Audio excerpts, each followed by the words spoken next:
Elle est le fantôme le plus célèbre des rues de Rome et même le personnage phare d'une série documentaire à succès. 40 ans après sa disparition, le nom d'Emanuela Orlandi ne s'éteint pas. Le parquet de Rome a annoncé lundi la réouverture de l'enquête jamais résolue, portant sur la mystérieuse disparition de l'adolescente de 15 ans. Emanuela Orlandi, une jeune fille ordinaire, à un détail près, elle réside avec ses 4 frères et sœurs à l'intérieur même de la cité-État du Vatican. Son père occupe un poste à la préfecture de la maison pontificale.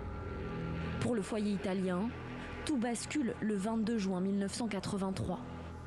Emanuela Orlandi est vue pour la dernière fois dans le centre de Rome, à la sortie de sa leçon de musique.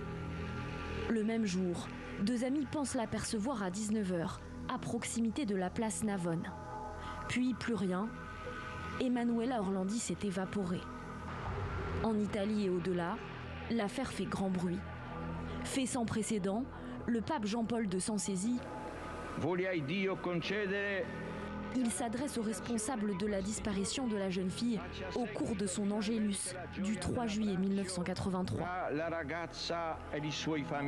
Les théories les plus audacieuses sont échafaudées.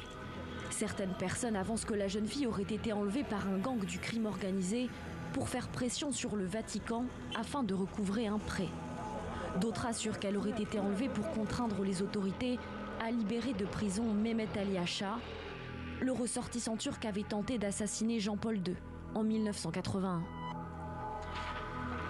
L'enquête tourne en rond. Le Vatican est accusé de freiner les investigations.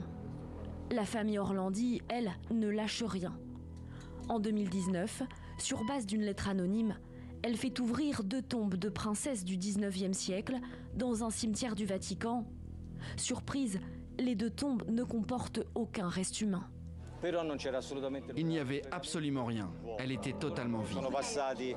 En janvier 2023, les Orlandi obtiennent enfin par le Vatican l'ouverture d'une enquête.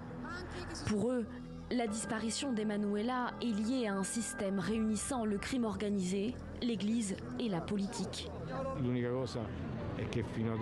J'ai toujours été convaincu que le Vatican sait, qu'ils sont au courant, que les 3 papes savent, et qu'il pourrait y avoir des responsabilités à l'intérieur du Vatican avec l'aide de personnes extérieures. 40 ans plus tard, l'affaire Emanuela Orlandi n'a encore révélé aucun de ses secrets. Ce n'est peut-être plus qu'une question de temps.